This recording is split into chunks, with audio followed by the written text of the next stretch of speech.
I'm Sarah Miller, 32, a marketing executive who always believed family meant everything. That's why I'd been helping my parents financially for years, covering medical bills and home repairs without complaint. Then came that Tuesday evening when I accidentally discovered their will while organizing my documents. My stomach dropped as I read the words, "All assets to our son, Michael." Nothing for me, nothing for the daughter who'd supported them through everything. I continued paying their bills anyway, until that text message changed everything. If you're watching this, drop a comment letting me know where you're from. Hit that like button and subscribe if you've ever felt taken for granted by family. Trust me, you'll want to see how this unfolds. Growing up, I always felt the subtle current of favoritism running through our household. My parents never said it outright, but their actions spoke volumes. Michael, my brother who's 3 years younger, received the newest clothes, the latest gaming systems, and seemingly endless patience for his various mishaps. I still remember my 10th birthday when I received a modest art set, while months later, Michael got a brand new bicycle for his birthday, complete with custom paint job and his name emblazoned on the side. Despite this imbalance, I thrived academically. While my achievements often earned brief acknowledgments, Michael's C+ grades warranted celebratory dinners. "He just needs more encouragement," Mom would explain when I questioned the difference in treatment. I learned early to seek validation elsewhere, pouring myself into schoolwork and extracurricular activities. My determination paid off. I graduated with honors from Northwestern University with a double major in marketing and business administration. The ceremony remains vivid in my memory. My parents attended but left early because Michael had a recreational softball game that afternoon. I pretended not to mind as I posed for photos with my roommates instead of family. After college, I secured a position at a prestigious marketing firm in Chicago. Through dedicated work and creative campaigns, I climbed the corporate ladder quickly. By 30, I was pulling in a 6-figure salary as an executive director, managing major national accounts, and a team of 12 talented professionals. Michael's path looked quite different. He bounced between community college programs for 3 years before dropping out entirely. His resume became a patchwork of short-lived jobs and extended unemployment periods. He launched a landscaping business that folded within 6 months, followed by an attempt at selling nutritional supplements through a multi-level marketing scheme that left him further in debt. "Your brother just hasn't found his calling yet," Dad would say during our monthly family dinners. "Not everyone figures things out as early as you did, Sarah." Despite the obvious disparities in our life choices, I became the family's financial safety net. When Dad needed triple bypass surgery, 5 years ago their insurance didn't cover all expenses, I wrote a check for $23,000 without hesitation. When their roof started leaking 2 winters back, I paid $14,000 for the replacement. Last year, I surprised them with an Alaskan cruise for their 40th anniversary. A $12,000 gift I was happy to provide. Their suburban home in Evanston, where I grew up, needed constant maintenance that strained their fixed retirement income. Without complaint, I supplemented their monthly expenses by $2,000, ensuring they lived comfortably while I occupied a modest 1-bedroom apartment in the city to keep my own expenses manageable. My relationship with Michael remained cordial but distant. We exchanged pleasantries at family gatherings, but conversations rarely progressed beyond surface topics. The tension between us existed in unspoken glances and subtle competitions for parental attention, even in our 30s. While I funded family gatherings, Michael always arrived with elaborate stories about business prospects that never materialized. "I'm this close to securing major investment for my new tech idea," he'd announce over Thanksgiving turkey last year. Mom and Dad would lean forward, captivated, while I silently calculated how much I'd spent on the organic free-range bird and all the trimmings. My partner Jamie noticed the patterns long before I allowed myself to acknowledge them. We met at a charity fundraiser 3 years ago, and after 6 months of dating, I brought Jamie home to meet the family. "Your parents seem to view you as their personal ATM," Jamie observed on the drive back to the city. "And they practically worship your brother despite his obvious financial irresponsibility. They're just worried about him," I defended automatically. "Besides, family helps family. That's what we do." Jamie gave me a long sideways glance. "Helping is one thing, Sarah. Being exploited is another." I dismissed these concerns, continuing to transfer funds whenever requested. When Mom mentioned their air conditioning failed during last summer's heat wave, I immediately arranged for a new system installation, costing $8,000. When Dad's vision deteriorated, I covered the specialized lenses not included. In Medicare, another $5,000 gone without regret. All the while, Michael lived rent-free in their finished basement, contributing nothing to household expenses while pursuing his latest passion project, developing a smartphone app that would revolutionize dog walking according to his enthusiastic dinner table pitches. Family helps family. This mantra echoed through my mind with every transaction, with every sacrifice of my own financial goals. I delayed purchasing my own home, postponed my dream vacation to Japan, and continued living modestly while ensuring my parents wanted for nothing. This was what good daughters did, I told myself. This was love in action. How wrong I was about what love should look like. The discovery happened on an ordinary Tuesday evening in April. Spring rain tapped gently against my apartment windows as I organized financial documents with my advisor, Elaine. We'd been reviewing my retirement contributions and investment portfolio when she asked about my parents' estate planning. Have they updated their will recently? Given how much you support them financially, it would be prudent to understand their plans, Elaine suggested, adjusting her glasses. I'm not sure, I admitted. But we share a family cloud storage account for important documents. I can check if they've uploaded anything. I opened my laptop and navigated to the shared folder. Scrolling through tax forms and insurance policies, I spotted a file labeled Final Will and Testament updated January. Curious, I clicked it open, expecting standard legal language distributing their modest assets between Michael and me. The document loaded, official and formal with my parents' names prominently displayed at the top. I skimmed through the legal terminology until reaching the asset distribution section. Then my world tilted sideways. We bequeath all financial assets, properties, investments, and personal belongings to our son, Michael James Miller. I blinked, certain I'd misread. My eyes darted across the page, searching for my name, for any acknowledgement of my existence. There was a small footnote. We have provided sufficiently for our daughter Sarah throughout her successful life and career. My hands began trembling so violently that I knocked over my coffee mug, sending brown liquid pooling across my financial statements. Elaine quickly grabbed tissues, dabbing at the spreading stain while shooting me concerned glances. Sarah? What's wrong? You've gone completely pale. Words failed me initially. My throat constricted as though invisible hands were squeezing my windpipe. Finally, I turned the laptop toward her, finger pointing at the damning clause. They've left everything to Michael, I whispered, tears gathering. Every single thing. The house I've helped maintain, the car I helped them purchase, even Mom's jewelry collection she always said would be mine someday. Elaine read silently, her professional demeanor slipping momentarily to reveal genuine shock. This is unusual, given your financial contributions to their well-being. That simple acknowledgement cracked my composure entirely. Tears flowed freely now, accompanied by ugly, gasping sobs that I couldn't control. Years of sacrifice and silent resentment burst forth in that moment, flooding my apartment with raw emotion. 7 decades, I choked out between sobs. $73,000 in 3 years alone. That's what I've given them. And this is how they repay me? Elaine rescheduled our remaining agenda items, suggesting I take time to process this revelation before making any decisions. After she left, I paced my apartment until midnight, replaying countless moments when I'd stepped in to solve my parents' financial problems while Michael contributed nothing. Sunday dinner loomed 3 days away. I considered canceling, but ultimately decided confrontation couldn't wait. Those 72 hours passed in a fog of hurt and betrayal, my work performance suffering as colleagues noticed my distraction. When Sunday arrived, I drove to my parents' suburban home with a knot in my stomach. The house looked particularly beautiful that day, the lawn recently landscaped, the exterior paint fresh from last summer's renovation I'd funded. Every corner of the property contained evidence of my financial support. Mom greeted me with her usual kiss on the cheek. "You look tired, sweetheart. Working too hard again?" Dad called from his recliner, the premium leather one I'd purchased for his birthday last year.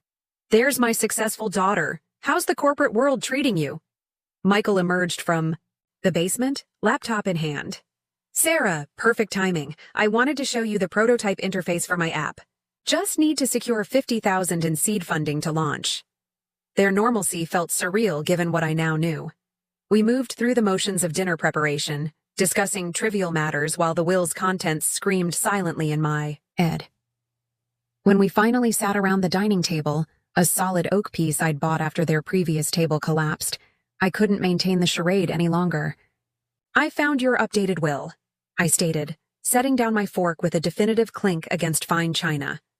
Silence descended instantly. Mom's hand froze midway to her water glass. Dad's chewing slowed, then stopped. Michael glanced between them, confusion evident. You left everything to Michael, I continued, struggling to keep my voice steady. Every asset, every possession, nothing for me. Mom recovered first, smoothing her napkin as though addressing a minor misunderstanding. Well, yes, but that's because Michael will need the support. You're doing so well for yourself, Sarah. So well that I've been paying your bills for years. The words tasted bitter leaving my mouth. So well that I covered Dad's surgery, Mom's dental work, this house's maintenance. Dad cleared his throat awkwardly. That's different. Those are current expenses. The will is about future planning. Planning. That excludes me entirely. My voice cracked despite my efforts to remain composed. Michael finally spoke, his tone defensive. It's not like you need their money, Sarah. You make 6 figures.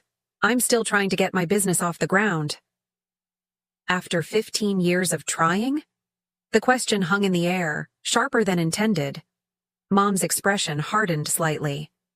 We don't appreciate that tone, Sarah. Michael has artistic sensibilities. The business world isn't for everyone. The conversation deteriorated from there. Every point I raised about my financial contributions was deflected with comments about family, obligation, Michael's needs, or my supposed financial stability. No acknowledgement of inequity emerged, only justifications that felt hollow and rehearsed. I left earlier than usual, declining dessert despite Mom's traditional apple pie sitting untouched on the counter. The drive home became a blur of streetlights and tears, my vision obscured by disappointment deeper than any I'd previously experienced. Jamie was waiting at my apartment, having declined the dinner invitation to give me space for the confrontation. One look at my face told the whole story. They didn't change anything, did they? Jamie asked softly, opening arms for an embrace I desperately needed. I collapsed into the comfort offered, sobbing into Jamie's shoulder. They don't even see it. They act like I owe them this support while Michael deserves their inheritance because he's less capable. Sleep evaded me that night despite emotional exhaustion. I stared at my ceiling, cataloging years of financial assistance that had apparently meant nothing in terms of familial appreciation. By morning, red-eyed and drained, I called my therapist, Dr. Martinez, requesting an emergency session. I need help, I admitted when her receptionist asked about urgency. I've just discovered something about my family that's breaking me apart. Dr. Martinez's office always smelled faintly of lavender and old books. The familiar environment usually brought comfort, but today, even these soothing elements couldn't ease my internal turmoil. I sank into the worn leather chair opposite her desk, clutching a tissue box like a lifeline. I've been financing my parents' lifestyle for years while they've planned to leave everything to my brother, I explained, voice hollow from emotional exhaustion. I feel used, betrayed, like some kind of family bank account rather than a daughter. Dr. Martinez listened attentively, her expression compassionate yet analytical. When I finished recounting the discovery and painful dinner confrontation, she leaned forward slightly. Sarah, sometimes in these situations, it helps to quantify exactly what we're dealing with. Have you ever created a comprehensive record of your financial contributions to your parents? The question struck me as oddly simple yet profound. No, I just pay when they need something. I've never kept track. That might be your first assignment then. Before making any decisions about how to proceed, catalog everything you've contributed over a specific time frame. This gives us objective data to work with. The suggestion made practical sense. That evening, I opened a new spreadsheet on my laptop and began methodically listing every expense I'd covered for my parents. Starting with the past 3 years, I combed through bank statements, credit card records, and tax documents. Medical expenses formed the largest category. Dad's heart surgery copays, mom's dental implants, prescription medications not covered by insurance, specialized hearing aids, vision therapy sessions. The total medical assistance alone exceeded $35,000. Home maintenance and improvements came next: roof replacement, HVAC system upgrade, water heater installation, bathroom renovation for accessibility, lawn care service, exterior painting, flooring replacement after water damage. These numbers quickly accumulated to $28,000. Monthly supplements to their retirement income: $2,000 transferred automatically on the first of every month. For 36 months, $72,000 in basic support.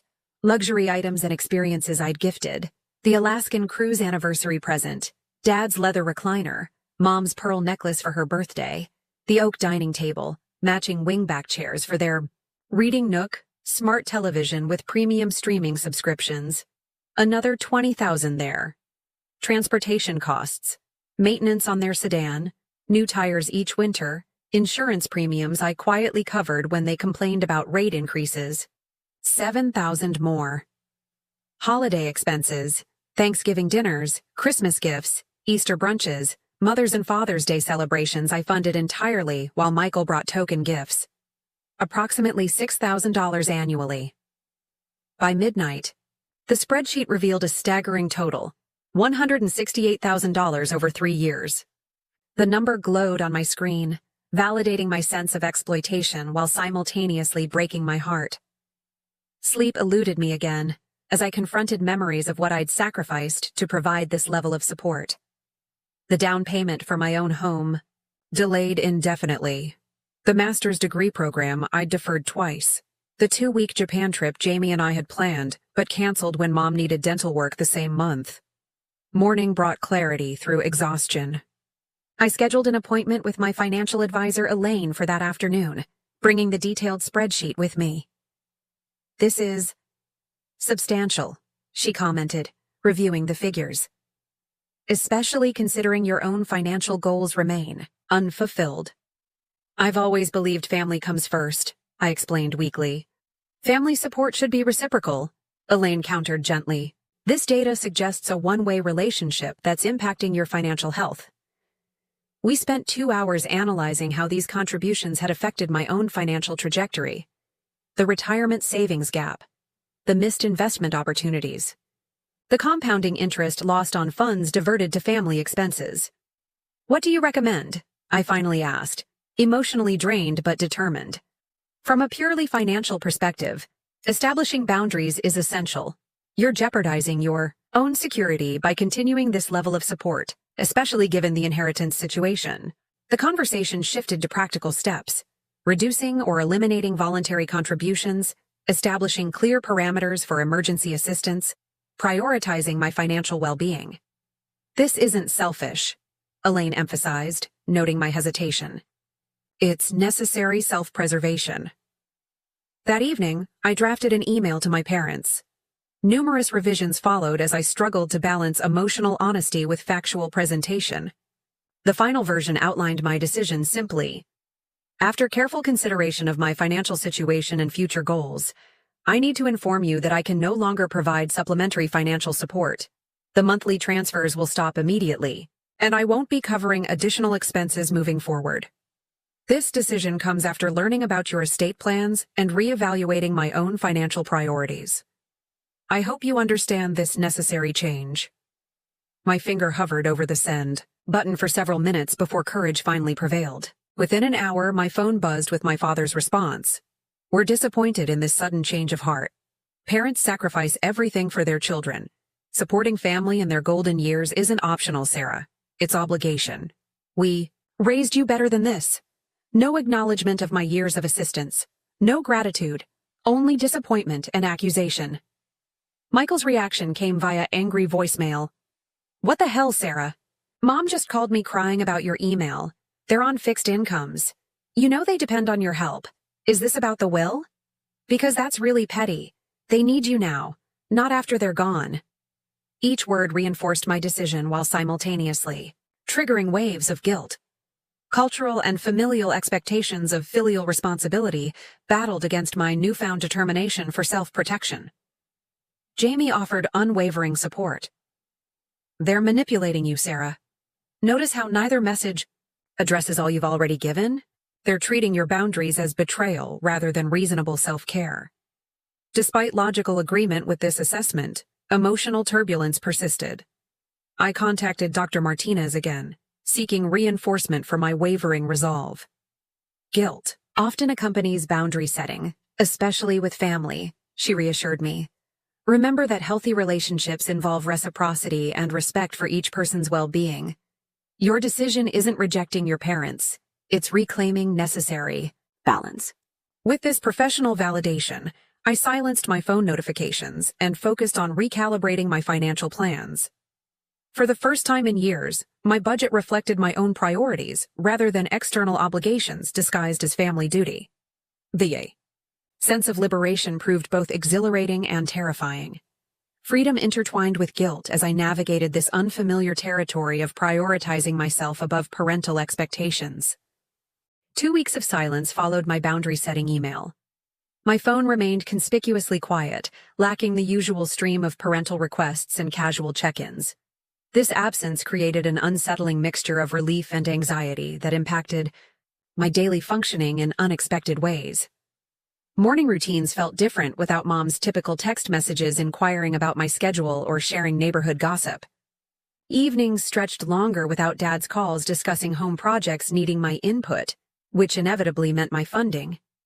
The silence itself became a presence, simultaneously liberating and oppressive. Guilt and relief played tug-of-war with my emotions. One moment I'd feel triumphant about reclaiming financial autonomy, the next I'd worry about their well-being with genuine concern. Had I been too harsh? Were they struggling unnecessarily because of my decision? My first test arrived. 16 days after sending the email, Mom's text message appeared casually, as though our previous exchange had never occurred. "Utility bill came in much higher than expected this month. Could use some help covering the $342 difference. Thanks in advance." No pleasantries, no acknowledgement of my stated boundary. Just expectation of continued financial support despite my clearly communicated decision. My finger instinctively moved toward my banking app before I caught myself. This pattern had become so ingrained that compliance felt almost automatic. With conscious effort, I closed the message without responding, though anxiety churned in my stomach throughout the afternoon. 3 days later, Dad left a voicemail while I was in a meeting. "Sarah, got an appointment with Dr. Levine next Tuesday for that knee issue. Insurance won't cover the specialized imaging he wants. It's only $800. Call me back so I can tell him we're proceeding." The passive-aggressive tone triggered both guilt and frustration. The assumption that I would simply cover the cost despite my clearly stated boundary demonstrated how deeply entrenched our unhealthy financial dynamic had become. Again, I didn't respond, though the decision weighed heavily. Was I neglecting legitimate medical needs, or finally requiring them to manage their own healthcare costs like other adults their age? These internal struggles affected my professional performance. Concentration wavered during important presentations. Creative ideas dried up during brainstorming sessions. My typical enthusiasm for projects dimmed noticeably. Lisa, my closest colleague and friend at work, cornered me in the break room after I'd uncharacteristically fumbled through a client call. "Okay, what's going on? You've been distracted for weeks now. This isn't like you at all." Something about her genuine concern cracked my professional veneer. Tears welled unexpectedly as words tumbled out, describing the will discovery, financial, inventory, and current standoff with my family. "I feel like a terrible daughter," I confessed, voice barely above a whisper.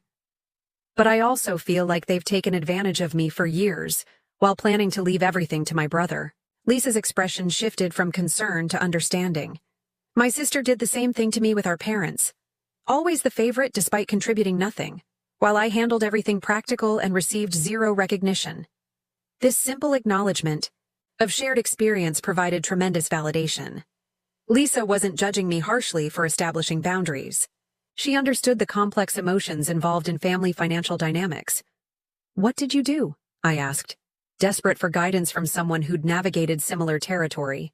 "I stopped being their backup plan," she stated firmly. "It was excruciating. At first, the guilt nearly broke me. But eventually they adjusted their expectations and our relationship actually improved once it wasn't centered around money." Her perspective offered hope that my current difficulties might eventually yield healthier family interactions. This conversation strengthened my resolve to maintain boundaries despite increasing pressure. That pressure escalated significantly the following week. Michael's text messages became more frequent and accusatory. "Mom and Dad had to cancel their cable service because you decided they don't deserve your help anymore. Dad's skipping his medication because you won't help with copays. Hope you're proud of yourself. They're eating ramen noodles to save money while you're probably out at fancy restaurants. Real nice, Sarah." Each message twisted guilt deeper, though I noted the suspicious timing and escalating attempts at emotional manipulation. These texts arrived strategically before weekend family dinners I'd been avoiding, seemingly designed to lure me back into previous patterns. Mom took a different approach, posting vague references on social media that mutual friends would certainly recognize. Some children remember their parents' sacrifices. Others forget once success arrives, heartbroken today. Having to choose between medication and groceries this month. Never thought retirement would look like this. Each public statement received sympathetic comments from family friends unaware of the financial support I'd provided for years. These performative displays of hardship stung deeply while reinforcing my understanding of their manipulative tactics. Jamie noticed my renewed wavering one evening when I checked my bank balance while simultaneously reading Dad's text about postponing a doctor's appointment due to cost. "You're considering giving in, aren't you?" Jamie asked gently, sitting beside me on the couch. "What if Dad really needs that appointment? What if his condition worsens because I'm being stubborn about money?"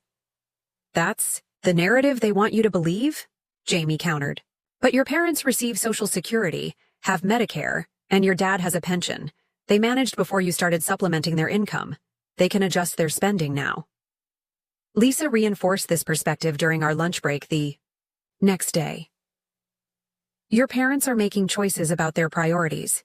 If they're choosing cable TV over medication, that's their decision as adults, not a consequence you're responsible for." These reminders helped steady my resolve as the pressure campaign continued through week 3. I maintained my position despite increasingly desperate tactics, including a call from their family doctor, clearly prompted by my parents, expressing concerns about their ability to afford necessary treatments. "While I appreciate your concern, Dr. Williams, my parents' financial decisions aren't appropriate for me to discuss with you," I responded professionally. "They have retirement income and medical coverage. How they prioritize those resources is their choice." My confidence grew incrementally as each manipulation attempt failed to break my newfound boundaries. This strengthening resolve would soon face its ultimate test. Exactly 1 month after my boundary-setting email, my phone chimed with a text message from Mom at 7:42 a.m. No greeting, no pleasantries, just 5 words that embodied our dysfunctional relationship. "The mortgage is due." I stared at those words. While brushing my teeth, toothpaste foam momentarily forgotten as a kaleidoscope of emotions swirled through me. The audacity of the demand disguised as information. The absence of even basic courtesy. The clear expectation that I would simply comply despite everything that had transpired. Water dripped from my chin as memories flooded my consciousness. Last summer flashed vividly before me, my parents' refrigerator and stove both failing within the same month. Without hesitation, I'd purchased high-end stainless steel replacements totaling $7,000. 2 weeks later, they'd announced their spontaneous Bermuda vacation, proudly showing me photos of the oceanfront suite they'd splurged on. "It was time we treated ourselves," Mom had explained while I silently calculated how many months of savings that appliance purchase had cost me. The bathroom mirror reflected my expression, transitioning from shock to determination. Setting down my toothbrush, I called Dr. Martinez's office and requested a brief phone consultation. "I need guidance on responding to a particularly manipulative request," I explained to the receptionist. "It's urgent." 90 minutes later, Dr. Martinez's calm voice provided the perspective I needed. "This message reflects their unchanged expectations despite your clearly communicated boundaries," she observed. "How does it make you feel reading it?" "Angry." Hurt. Disrespected, I admitted. Like nothing I've said matters. Those feelings are valid indicators that your boundaries are being violated. A response that reinforces your position while acknowledging your emotions would be appropriate here. We discussed various reply options, considering tone and content carefully. Dr. Martinez emphasized maintaining clarity without unnecessary emotional engagement that might prolong unhealthy patterns. Remember, Sarah, your parents are adults who managed their finances before your contributions began. They have options that don't involve you. After our conversation, I sat at my kitchen counter composing and deleting multiple responses. The challenge lay in balancing firmness with unnecessary cruelty, boundary setting with emotional reactivity. Finally, after careful consideration, I typed a response that felt authentic while maintaining necessary distance. I'm not your bank. I'm your daughter who you've chosen to disinherit. My finger trembled slightly before tapping send. 12 simple words that encapsulated years of complex family dynamics and my newfound self-respect. The immediate aftermath brought racing heartbeat and shallow breathing. Had I gone too far? Been too harsh? The anxious spiral began until I consciously implemented breathing techniques from therapy. Inhale, counting to 4. Hold for 7. Exhale for 8. Repeat until calm returned. Relief gradually replaced anxiety. As I acknowledged the truth in my response, I wasn't responsible for their mortgage. I wasn't obligated to fund their lifestyle while receiving nothing but demands in return. This boundary wasn't about punishing them, but about respecting myself. The response barrage began within minutes. Mom's indignant reply came first. How dare you speak to me that way? After everything we've done for you, we gave you life itself. Dad's message followed quickly. Your mother is crying. I hope you're satisfied with yourself. This isn't how we raised you to behave. Michael's contribution arrived with predictable outrage. You're actually letting our parents lose their house over money? What kind of monster have you become? Each message attempted to reclaim control through guilt and shame. Each accusation implied my boundaries represented moral failure rather than healthy self-protection. The old Sarah would have crumbled under this pressure, immediately transferring funds with accompanying apologies for asserting any needs of my own. The new Sarah silenced her phone notifications and continued preparing for her workday with steady hands and clearer conscience. By afternoon, missed calls accumulated. 6 from Mom, 4 from Dad, 8 from Michael. Voicemails filled my inbox, each more desperate or angry than the last. Sarah, this is your father. We need to talk about your attitude. Call me immediately. Your father's blood pressure is through the roof because of your message. Are you trying to give him another heart attack? Call me back now. Sis, you've really crossed a line. Mom's beside herself. Dad's furious. Just send the damn mortgage money and apologize. Jamie offered to screen messages that evening, protecting me from the emotional onslaught while preserving any truly important information. This support proved invaluable as the campaign intensified. On day 2 of the mortgage crisis, tactics shifted. Dad finally called with a different approach, his voice deliberately calm when I answered. Sarah, honey, I think we need to discuss this situation rationally. Your mother was upset yesterday and perhaps expressed herself poorly. The reasonable tone represented a calculated strategy shift rather than genuine understanding. I maintained composed detachment throughout the conversation. There's nothing to discuss, Dad. I've made my position clear. But surely you understand. Our financial situation requires family support, he countered smoothly. We're on fixed incomes with increasing medical expenses. You've managed your finances your entire adult lives. You'll continue managing them without my supplementary income. His facade cracked slightly. This is about the will, isn't it? You know Michael needs more security than you do. This is about recognizing that relationships involve mutual respect and appreciation. I've contributed over $160,000 to your household in 3 years alone. That contribution has been taken for granted while you've planned to exclude me entirely from your estate. Silence stretched momentarily before his voice returned with unfamiliar coldness. So you're keeping score? Putting a price tag on helping your parents? I'm acknowledging reality, Dad. You and Mom chose to leave everything to Michael. I'm choosing to prioritize my financial well-being moving forward. The conversation devolved rapidly into accusations and recriminations. Dad referenced sacrifices made during my childhood. I noted my decades of responsible financial behavior compared to Michael's continuous dependency.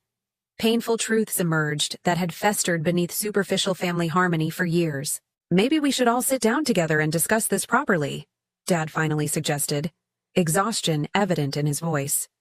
Come over this Saturday. We'll talk through everything like adults. Despite reservation about another potentially manipulative scenario, I agreed to the meeting.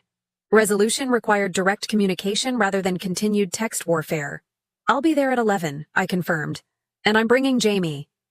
Dad's disapproving grunt acknowledged this boundary as the call ended. The confrontation loomed with equal parts dread and necessity. Something would change this Saturday for better or worse. Saturday morning dawned bright and clear, mocking the emotional storm brewing inside me. Jamie prepared breakfast while I obsessively reviewed my financial spreadsheet, adding notes about specific contributions and their contexts. The document represented my shield against gaslighting or emotional manipulation during the impending confrontation. Remember, you're not going there to justify your decision, Jamie reminded me, sliding a plate of scrambled eggs across the counter. You're going to explain it one final time and then maintain your boundary regardless of their reaction. I nodded, picking at my food without appetite. I know. I just hate conflict, especially with family. Which is exactly why they've been able to exploit your generosity for so long, Jamie pointed out gently. They count on your discomfort with confrontation. The drive to my parents' suburban home felt simultaneously too short and endless. Jamie's steady presence beside me provided crucial support as we pulled into the familiar driveway. I noted the manicured lawn and freshly mulched flower beds I'd paid a service to maintain just 2 months earlier. Mom opened the door before we reached it, her expression a careful mask of maternal concern. Sarah, sweetheart. We've been so worried about you. The manipulation began immediately, framing me as troubled rather than justifiably assertive. I maintained polite distance, declining her attempted embrace as Jamie and I entered the living room. Dad occupied his leather recliner, nodding stiffly in acknowledgement. His typical jovial greeting was conspicuously absent, replaced by studied neutrality. "Where's Michael?" I asked, noting my brother's absence despite this supposedly important family meeting. "He's running late," Mom explained, gesturing toward the couch. "Something about car trouble. He should be here shortly." Of course. Even in crisis, Michael's attendance remained optional while my reliability was expected without question. This subtle inequity reinforced the very dynamic under discussion. We settled into uncomfortable silence, broken only by Mom's nervous commentary about neighborhood happenings and recent television programs. 20 awkward minutes passed before Dad cleared his throat dramatically. "We might as well begin without your brother.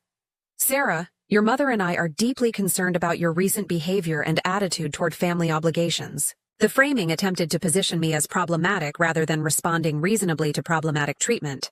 I recognized the tactic immediately. "Let's be specific about what's happening," I countered calmly.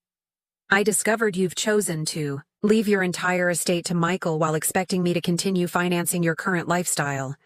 I've decided that arrangement doesn't work for me." Mom's expression tightened. "That makes it sound so transactional, Sarah. Families support each other without expecting anything in return." "Exactly my point," I agreed. "Yet when have you supported me financially since college? When has Michael contributed to your expenses? The support has flowed in one direction only." "We gave you a stable childhood," Dad interjected defensively. "We put you through college. You contributed partially to my undergraduate education, which I appreciate," I acknowledged. "I've been financially independent since graduation and have become your primary financial support for the past decade. That's because you can afford to help. Michael struggles financially." Mom's voice rose slightly with frustration. This circular reasoning had dominated previous discussions. Today, I came prepared with evidence rather than emotion. Opening my laptop, I turned the screen toward them. "I've documented every financial contribution I've made to your household over the past 3 years alone.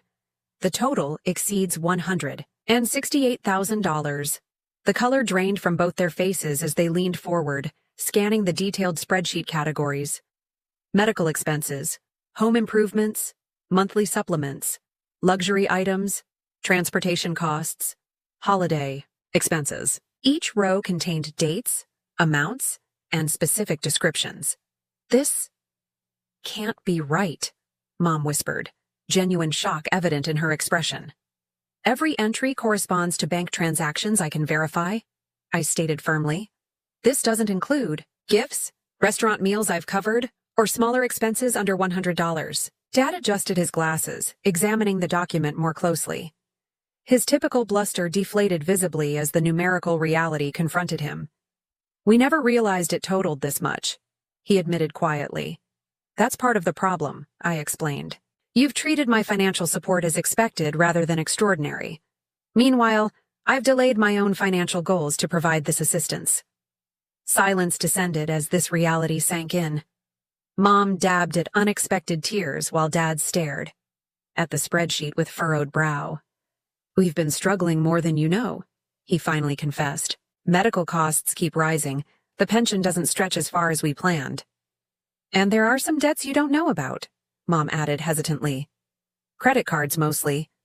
This revelation surprised me. "How much debt?" They exchanged uncomfortable glances before Dad sighed heavily. "About $48,000 across 6 cards. We didn't want to worry you," Mom explained weakly. "Yet you expected me to continue subsidizing your lifestyle without complete financial transparency," I noted without accusation, simply stating fact. Another uncomfortable silence before Mom spoke barely above a whisper. "There's something else you should know about Michael." Dad shot her a warning glance, which she ignored. "He has a gambling problem, Sarah. Has for years. Some of those credit card debts. We took them on to cover his losses when things got really bad." This revelation struck like physical impact. The pieces suddenly aligned with crystal clarity. Michael's perpetual financial struggles. The constant emergency requests that bypass normal boundaries. The inheritance plan designed to protect someone with addiction issues rather than reward filial dedication. "Why didn't you tell me?" I asked, genuine hurt replacing defensive anger. "We were ashamed," Dad admitted. And he swore he was getting help each time. "That doesn't justify excluding me from your will without discussion," I pointed out. "Or expecting me to finance your retirement without knowing where the money was actually going." "You're right," Mom acknowledged, surprising me with this unprecedented concession. "We handled this terribly." "We could revisit the will," Dad suggested cautiously. "Make adjustments that acknowledge your contributions." "This isn't about the inheritance itself," I clarified. "It's about the lack of respect and appreciation it represents. I'm not demanding equal distribution. I'm requiring acknowledgement of my role in this family beyond financial utility." "What would that look like practically?" Dad asked, his tone shifting toward genuine consideration rather than defensive posturing. "Financial counseling for all. A view would be a start," I suggested. "Addressing Michael's gambling addiction directly instead of enabling it. Creating transparent financial discussions rather than emergencies and demands." Their expressions reflected uncomfortable recognition of necessary changes. This progress, however tentative, felt significant after years of entrenched patterns. The front door slammed suddenly, announcing Michael's belated arrival.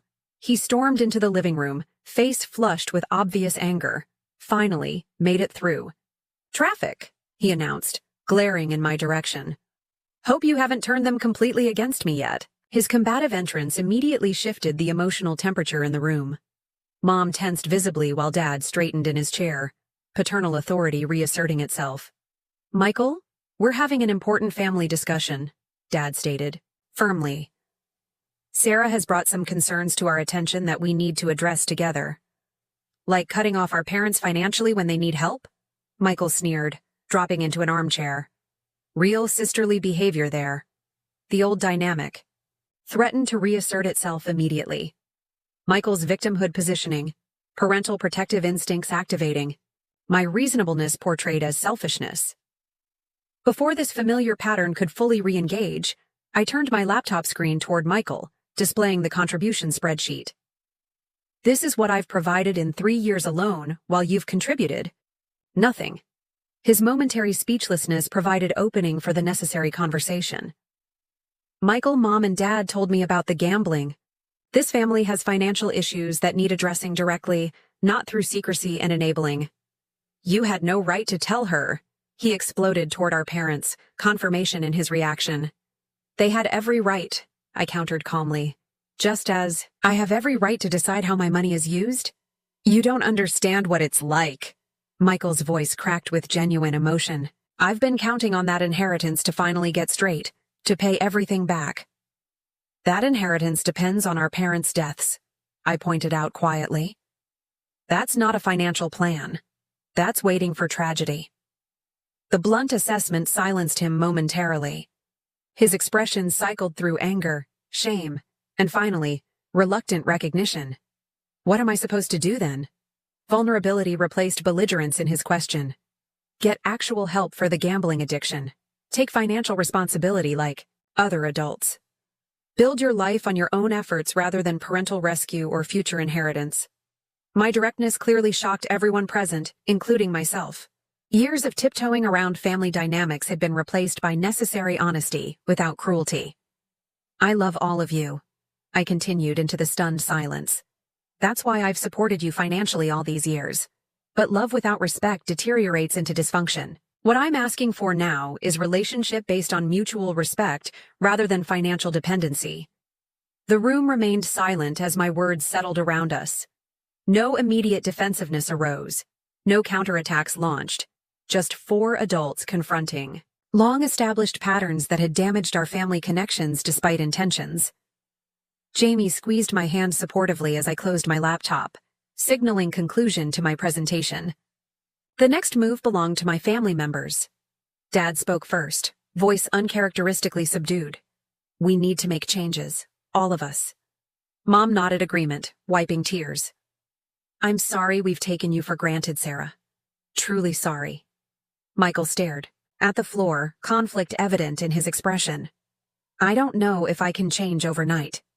Nobody's asking for overnight transformation, I clarified. Just commitment to healthier patterns moving forward. The conversation continued for nearly 3 hours, covering difficult topics previously avoided. Addiction, enabling, financial transparency, emotional manipulation, genuine versus transactional support. Painful truths emerged alongside tentative solutions.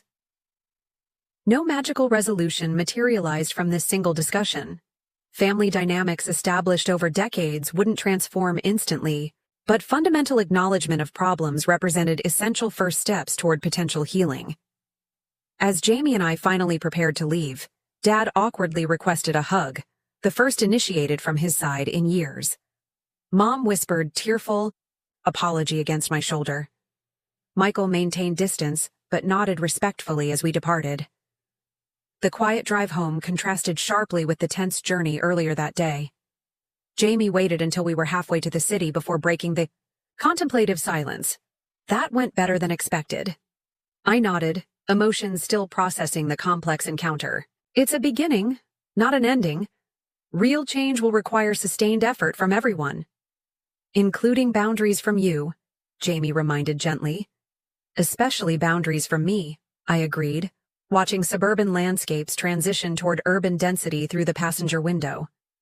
Family means choice, not obligation. Today, I finally chose mutual respect over dysfunction disguised as duty. The wisdom felt hard-earned yet profoundly valuable.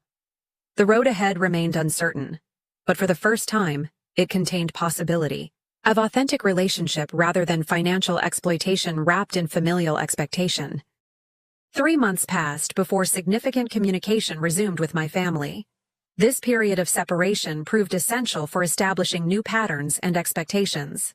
I maintained minimal contact through brief text messages confirming everyone's basic welfare without re-engaging previous financial dynamics. Then, unexpectedly, an envelope arrived containing a handwritten letter from both parents. Unlike their typical communications demanding assistance, this correspondence contained something unprecedented. Genuine apology. Dear Sarah, began my mother's distinctive handwriting. Words cannot adequately express our remorse for taking your generosity for granted all these years. After our conversation, we've been attending financial counseling sessions through a program at Dad's former employer. The process has been humbling and eye-opening. Dad's blockier script continued.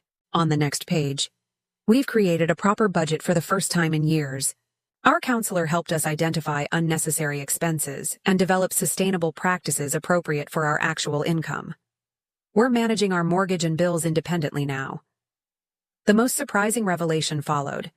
We've revised our will, with proper legal assistance. While we've established a trust to help manage any inheritance Michael receives given his ongoing recovery efforts, we've ensured equal distribution and specific acknowledgement of your tremendous support through the years. The counselor helped us understand how our previous decision communicated profound disrespect for your contributions. I read the letter multiple times, emotions fluctuating between cautious optimism and protective skepticism. Was this genuine transformation or another manipulation tactic? The concrete actions described suggested authentic change rather than empty promises. A week later, I agreed to coffee with Mom at a neutral cafe midway between our homes. Her appearance surprised me immediately. Gone were the designer clothes and expensive accessories typically financed through my supplementary income. Instead, she wore simple, practical attire more appropriate for their actual financial situation. The financial counselor had us track every expenditure for 30 days, she explained, stirring her modest regular coffee rather than the specialty drinks she previously preferred. It was shocking to see where the money actually went. So much waste on appearances and temporary pleasures. Our conversation progressed with unfamiliar honesty. She acknowledged the decades-long pattern of favoritism toward Michael, partly stemming from his greater neediness and partly from unconscious gender expectations about my self-sufficiency.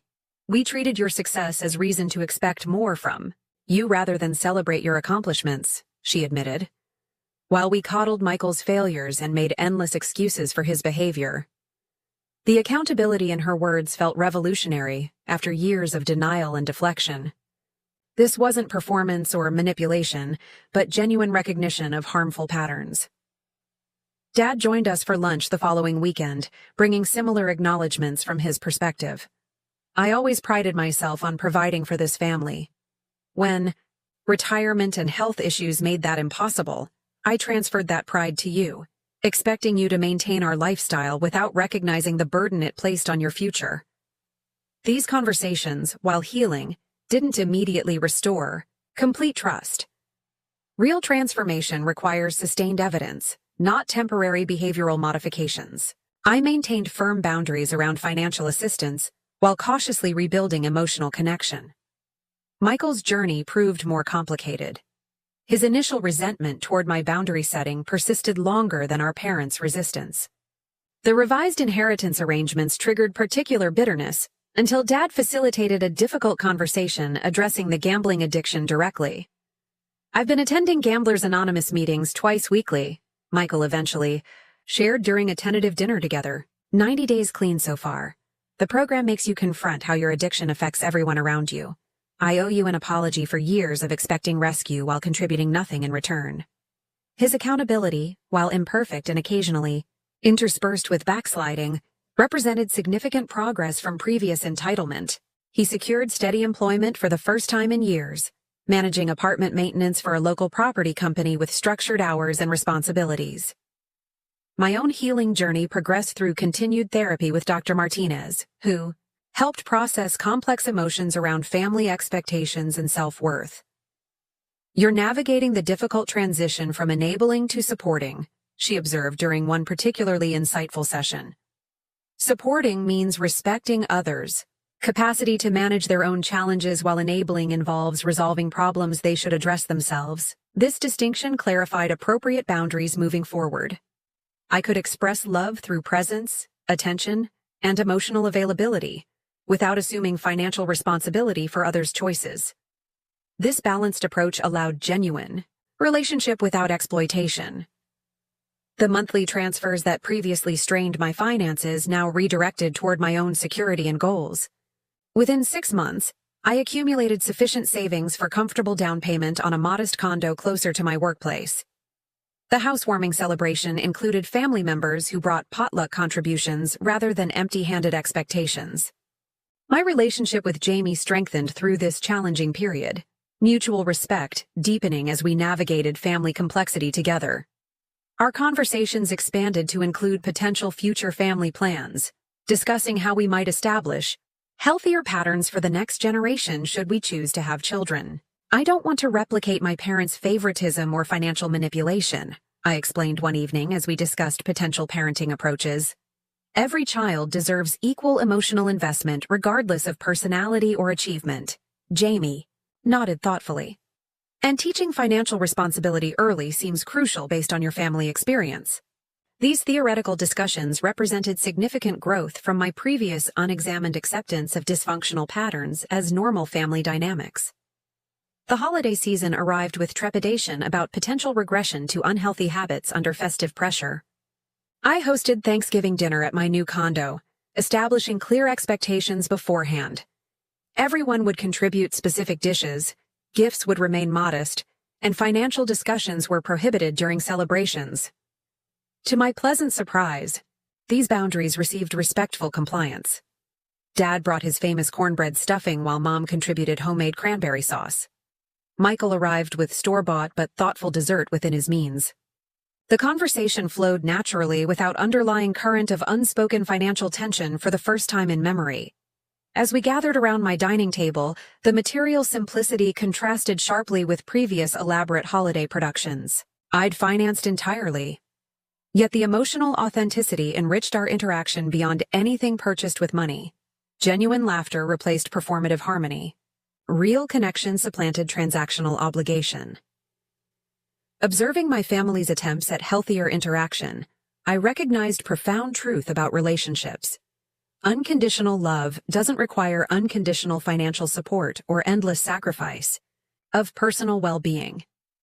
True family connection thrives on mutual respect rather than exploitation disguised as obligation. The journey toward balanced family dynamics continues with occasional missteps and necessary course corrections.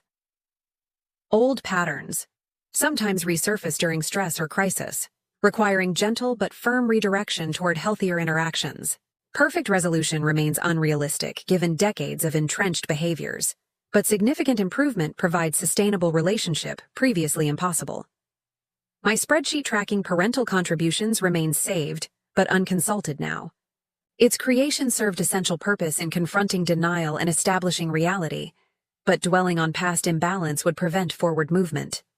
The document exists as historical record rather than active scorecard, available if boundary reinforcement becomes necessary, but not central to daily interaction. Looking back on that fateful text message demanding mortgage payment without greeting or context, I marvel at how thoroughly one moment can catapult necessary change when previous years of discomfort failed to prompt action. That simple demand crystallized years of unbalanced expectations into single undeniable evidence of dysfunction requiring response. Sometimes healing begins not with acceptance, but with appropriate anger. Not with understanding, but with boundary setting. Not with forgiveness, but with accountability. These essential first steps create foundation for genuine relationship, rather than performative harmony masking exploitation. Family connections require mutual care and respect to remain healthy. When patterns deteriorate into one-sided giving without appreciation, recalibration becomes necessary for everyone's well-being. This truth applies whether relationships involve parents, siblings, partners, or friends. I've learned to honor myself while loving others, to recognize that genuine support empowers recipients rather than creating dependency. To understand that respect forms essential foundation for meaningful connection, stronger than obligation could ever produce. Have you ever experienced similar family financial dynamics? How did you navigate establishing boundaries while maintaining relationships? Your stories matter and might help others facing similar challenges. Please like this video if it resonated with your experiences. Subscribe for more authentic family discussions, and share with anyone struggling with setting necessary boundaries. Remember, you deserve relationships built on mutual respect, rather than obligation disguised as love. Thank you for listening to my journey, and I wish you strength in creating the healthy connections you deserve.